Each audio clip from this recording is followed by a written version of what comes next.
दोपहर का तेज धूप में यार्ड सेल लगा था। जेना अपने माथे से पसीना पोंछ रही थी। वो पुरानी किताबों और टूटे फूटे बर्तनों में देख रही थी। कुछ भी पसंद नहीं आया। फिर उसकी नजर उस पर पड़ी, एक टेबल के नीचे रखा हुआ गत्ता का बॉक्स। वो नीचे झुकी उत्सुकता से। अंदर ढेर सारी VHS टेप्स पड़ी थी। ज्यादातर टेप्स साधारण थी, घर की वीडियोस शायद, पर एक टेप अलग थी। उसका लेबल खाली था, बिल्कुल काला। जेना ने उसे उठाया। अजीब सी ऊर्जा उसमें से निकल रही थी। जेना को ठंड लग गई, इतनी गर्मी में भी। इस टेप में क्या होगा? क्यूरियोसिटी जाग उठी, उसे जानना ही था। जेना ने वो मिस्टीरियस टेप $1 में खरीद ली। उसका दोस्त मार्क इसे फनी समझेगा, उसने सोचा। उसे डरावनी चीजें बहुत पसंद थीं। बाद में साथ में देखेंगे, हंसी मजाक करेंगे। बेचारी को क्या पता था, ये टेप कोई मजाक नहीं था। इसमें एक ऐसा अंधेरा छुपा था जिसकी वो दोनों ने कल्पना भी नहीं की थी। उस रात जेना और मार्क उसके डॉर्म रूम में बैठे थे। हवा में एक्साइटमेंट भरा था। जेना ने टेप VCR में डाली। मशीन चल पड़ी। टीवी स्क्रीन पर स्टैटिक दिखने लगा। जेना थोड़ा घबराई, ये कोई आम टेप नहीं थी। फिर एक आवाज, धीमी फुसफुसाहट, बड़ी मुश्किल से सुनाई दे रही थी। ऐसा लग रहा था जैसे आवाज टीवी से आ रही हो, पर कहीं और से भी। मार्क पास आया, उसकी नजर स्क्रीन पर जमी थी। फुसफुसाहट तेज होने लगी, बिगड़ी हुई इमेजेस दिखने लगी। एक काला साया, घूमता हुआ भंवर, डरी हुई आंखें। जेना की रूह कांप उठी। टेप अचानक खत्म हो गई। कमरे में सन्नाटा छा गया। मार्क ने सांस छोड़ी। उसे पता ही नहीं चला था कब उसने सांस रोक रखी थी। जेना के सर में अजीब सा दबाव महसूस हुआ। डर बढ़ने लगा। अजीब था ना, मार्क बोला सन्नाटा तोड़ते हुए। उसने हंसने की कोशिश की, पर जेना उसकी आंखों में डर देख सकती थी। दोनों डर गए थे, पर उन्होंने इसे मजाक में टालने की कोशिश की। उन्हें नहीं पता था कि बुरा सपना अभी शुरू ही हुआ था। अगले कुछ दिन बिल्कुल भी नॉर्मल नहीं थे। अजीब अजीब चीजें होने लगी। जेना रात में फुसफुसाहट सुनकर उठ जाती थी। परछाइयां हिलती हुई दिखाई देती थीं। मार्क को भी ऐसा ही हो रहा था। उसे बुरे सपने आते थे, डरावने। उसे लगता था कोई उसे देख रहा है।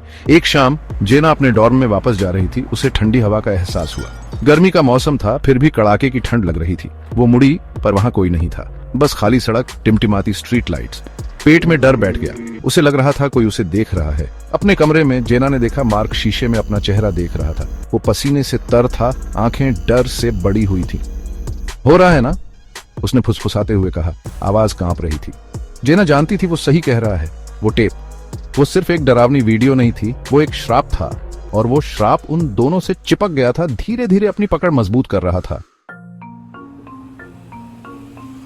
जेना और मार्क जानते थे उन्हें कुछ करना होगा। वो इन अजीब घटनाओं को नजरअंदाज नहीं कर सकते थे। उन्हें पता लगाना था कि वो टेप क्या है, कहां से आई है। उनकी खोज उन्हें लोकल लाइब्रेरी तक ले गई। वो पुरानी फाइलों में खोज करने लगे। श्रापित चीजों, भूतिया टेप्स के बारे में। घंटे दिनों में बदल गए। जब वो हार मानने वाले थे, उन्हें मिल गया एक पुरानी किताब में रखी हुई फटी हुई अखबार की कटिंग। उसमें एक लोकल औरत सारा की कहानी थी, जो कई साल पहले गायब हो गई थी। आर्टिकल में एक अजीब टेप का जिक्र था जो उसके सामान में मिली थी। एक टेप जिस पर कोई लेबल नहीं था। आर्टिकल के मुताबिक सारा को गायब होने से पहले डरावने सपने और फुसफुसाहटें सुनाई देती थीं। आर्टिकल में कहा गया था कि टेप ही इसका कारण थी। वो किसी बुरी शक्ति का रास्ता थी। जेना और मार्क ने एक दूसरे को देखा। वो किसी बहुत डरावनी चीज के पास पहुंच गए थे, पर उन्हें यह भी पता था कि उन्हें यह श्राप तोड़ना होगा, अपनी जान बचाने के लिए। समय कम होता जा रहा था। श्राप और मजबूत होता जा रहा था। उसका असर बढ़ता जा रहा था। जेना को हर जगह सारा का चेहरा दिखाई देने लगा। शीशे में, परछाइयों में, यहां तक कि अनजान लोगों के चेहरों में भी। मार्क और भी चुपचाप रहने लगा। फुसफुसाहटें उसे परेशान करती थीं, जो सिर्फ वही सुन सकता था। दोनों हकीकत से दूर होते जा रहे थे। एक रात मार्क जेना के दरवाजे पर आया। उसका चेहरा पसीने से तर था और थका हुआ था। मुझे पता है श्राप कैसे तोड़ना है, उसने कहा। उसकी आवाज कर्कश थी। उसने बताया कि वो पुराने रीति रिवाजों के बारे में पिया अच रहा था, बचने का कोई रास्ता ढूंढ रहा था। उसका मानना था कि श्राप तोड़ने का तरीका अपने सबसे गहरे डर का सामना करना है। डर ही श्राप को ताकत देता था। जेना डर गई थी, पर वो जानती थी कि मार्क सही कह रहा है। उन्हें अपने डर का सामना करना होगा, चाहे वो कितना भी डरावना क्यों ना हो। वो अब तक बहुत आगे आ चुके थे, हार नहीं मान सकते थे। उन्होंने रीति रिवाज के लिए तैयारी की, मोमबत्तियां जलाईं और पुरानी किताबों से निशान बनाए। हवा में घबराहट थी। वो श्राप के बीच जाने वाले थे और अब पीछे हटने का कोई रास्ता नहीं था। रीति रिवाज लंबा और मुश्किल था, मंत्र और प्रसाद से भरा हुआ। जैसे जैसे रीति रिवाज अपने चरम पर पहुंच रहा था, जेना के अंदर डर बढ़ता जा रहा था। वो अपने सबसे गहरे पछतावे का सामना करने वाली थी। एक राज जिसे उसने अपने अंदर दबा रखा था। डर असहनीय था, उसे निगलने की धमकी दे रहा था। अचानक कमरा ठंडा हो गया। मोमबत्तियां बुझ गईं, उन्हें अंधेरे में डुबो दिया। जेना को कमरे में किसी की मौजूदगी का एहसास हुआ, कुछ काला और ताकतवर। फिर उसने उसे देखा। अंधेरे में एक आकृति दिखाई दी। उसकी आंखें बुरी रोशनी से जल रही थीं। वो सारा थी, उसका चेहरा गुस्से और दुख के भाव से भरा हुआ था। जेना जानती थी कि उसे मजबूत होना होगा। उसने अपनी आंखें बंद कर लीं और खुद को अपने डर का सामना करने के लिए मजबूर किया, उस पछतावे को स्वीकार करने के लिए जो उसे सालों से सता रहा था। उसने शब्द बोले। उसकी आवाज पहले कांप रही थी, फिर मजबूत होती गई। जैसे ही उसने बोला, उसे अपने कंधों से बोझ उतरता हुआ महसूस हुआ, एक राहत का एहसास। सारा की आकृति धुंधली होने लगी। कमरे में सन्नाटा था। वो भारी मौजूदगी चली गई थी। जेना ने अपनी आंखें खोली और चारों ओर देखा। मोमबत्तियां फिर से जल उठी। कमरे में एक गर्म रोशनी फैला दी। उसने मार्क की तरफ देखा, जो उस जगह को घूर रहा था जहां सारा खड़ी थी। उसकी आंखें डर और विस्मय से भरी हुई थीं। काम किया? उसने फुसफुसाते हुए पूछा। उसकी आवाज कर्कश थी। जेना को यकीन नहीं था। उसे अलग महसूस हो रहा था, हल्का सा।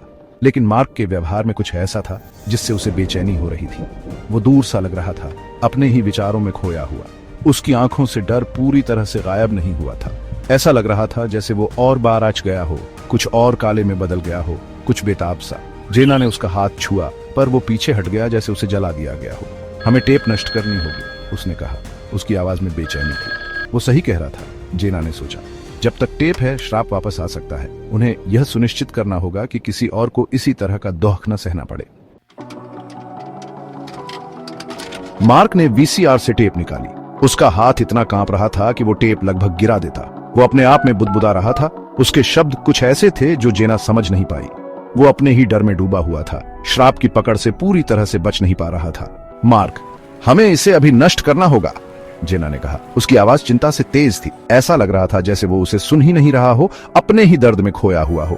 वो पीछे हटते हुए एक शेल्फ से टकरा गया। किताबें नीचे गिर गईं, उसके पैरों पर जैसे चेतावनी दे रही हो, जिन्हें वो अनसुना कर रहा था।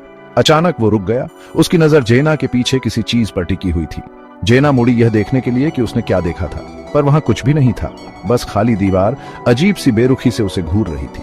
जब वो वापस मुड़ी, मार्क गायब था, बिना किसी निशान के गायब हो गया था। टेप भी गायब थी।